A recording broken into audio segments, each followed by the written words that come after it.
और जैसा गृह मंत्री श्री अमित शाह जी ने अभी एक चुनावी सभा में इस मुद्दे को पुरजोर तरीके से उठाया, उन्होंने कहा घुसपैठियों को चुन चुन कर बाहर करेंगे। मैं दोहरा देता हूं क्योंकि ये मूल मंत्र है, यही भाव है आज की प्रेस वार्ता का। गृह मंत्री श्री अमित शाह जी ने कहा घुसपैठियों को चुन चुन कर बाहर करेंगे, और जेएमएम और कांग्रेस का मूल मंत्र है घुसपैठियों का चुन चुन कर ब्याह करेंगे। घुसपैठियों का चुन चुन कर ब्याह करेंगे। अनुसूचित जनजाति जो कि अपनी संस्कृति, अपनी मान्यताओं से, झारखंड की पावन भूमि से प्यार करने के लिए, उनके प्रति बलिदान के लिए और समर्पित है, पूरी तरह से जानी जाती है।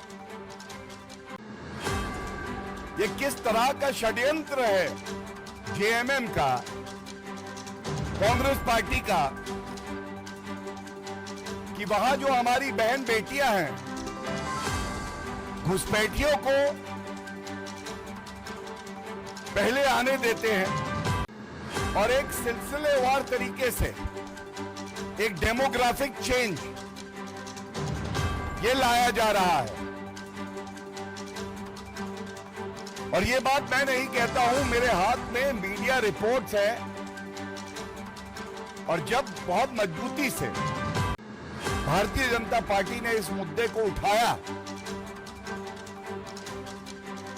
तो वहां की सोई हुई सरकार और हेमंत सोरेन जी ने कागजी कार्रवाई करके कुछ निर्देश दिए, और जो इससे स्पष्ट होता है वो आपके सामने रख रहा हूं। ये सरकारी एक आदेश से जानकारी मिल रही है, तो ये गलत नहीं होगा कहना कि झारखंड की सरकार की विफलता का कबूलनामा है।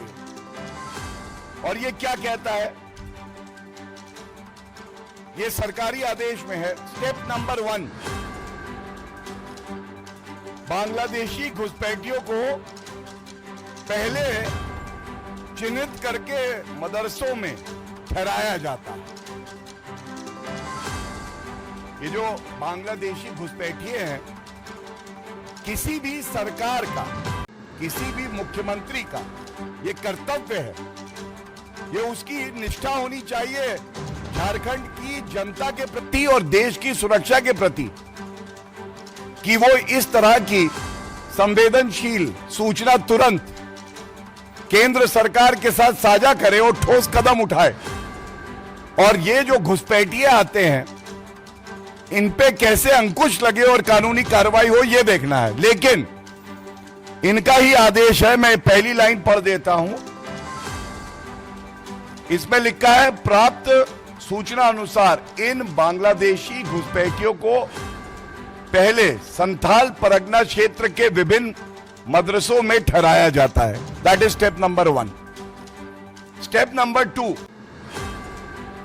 इसके पश्चात सरकारी दस्तावेज तैयार किए जाते हैं। ये सरकारी दस्तावेज इसलिए तैयार किए जाते हैं और कार्रवाई इसलिए नहीं की जाती है क्योंकि ये चाहे कांग्रेस पार्टी हो, चाहे जेएमएम हो, आरजेडी हो, ये सब तुष्टीकरण की राजनीति करते हैं और इनको घुसपैठियों से कोई परहेज नहीं है, बल्कि गले लगाएंगे, क्योंकि इनको पता है ये इनका वोट बैंक है। सरकारी दस्तावेज बनवाओ। जो हमारे भारतीय हैं, झारखंड के निवासी हैं, विभिन्न और प्रदेशों में हमारे भारतीय भाई बहन हैं, उनके साथ इनको जोड़ दो और अपना वोट बैंक साथ दो।